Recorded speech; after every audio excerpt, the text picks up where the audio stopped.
Michaela gently placed her black witch's hat on top of her black curls as she looked at herself in the mirror. Her mom had painted her skin green and outlined her eyes in purple paint. She wore tall, black boots underneath a long, purple dress. It was October 31st, and she was ready for trick-or-treating on Halloween night. Michaela, her mom called out from downstairs. Michaela's two friends, Colden and Porter, had arrived. Colden stood in the doorway, his costume blowing in the wind. A white sheet hung over his head, and his eyes peered out from two cutout holes. Porter decided to dress like his favorite superhero, Batman. A black mask covered his face and a long cape trailed behind him. They carried plastic pumpkin bowls to collect candy later in the evening. The two boys greeted Michaela with equal levels of excitement.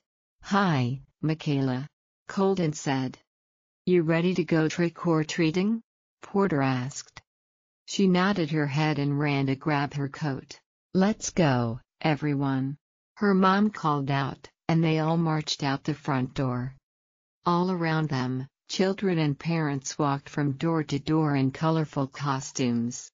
Carved jack-o'-lanterns sat in front of houses, candles shimmering inside the orange pumpkins. A breeze blew past Michaela and her friends, making her shiver. The weather had just started to get colder.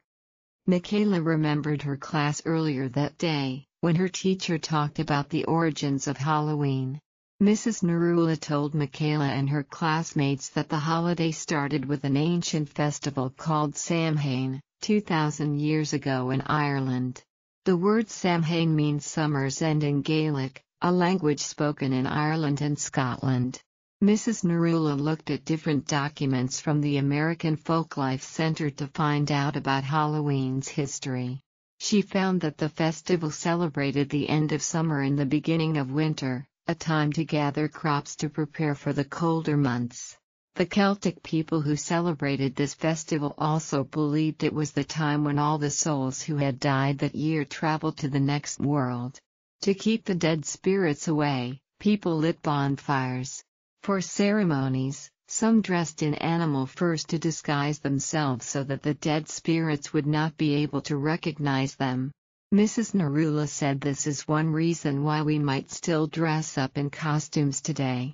Later, the festival of Samhain was replaced with All Souls' Day, a Christian holiday that honored the dead. People celebrated with bonfires and parades. They also dressed up in costumes as saints, angels, and devils. Porter reached up and pressed the doorbell at the house across the street. Diving dong. A big, green Frankenstein pulled open the door, holding a big bowl of wrapped treats. Michaela and her friends gasped, and then laughed when they realized it was just Mr. Clock dressed up. Trick or treat. The three sang with big smiles. As Mr. Clock sprinkled candy into their baskets, Michaela thought of Mrs. Narula again. In the 1800s, many people from Ireland and Scotland came to the United States to start a new life, the teacher told her students earlier that day. Even though their ancestors had their own trick-or-treating traditions, they started their own in their new country. Mrs. Narula had read an article by Benjamin Radford, a man who researches science and history.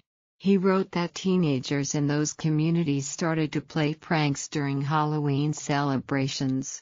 Adults tried to stop the pranks by giving children candy instead. And the tradition still remains today with children all around the world dressing up for candy.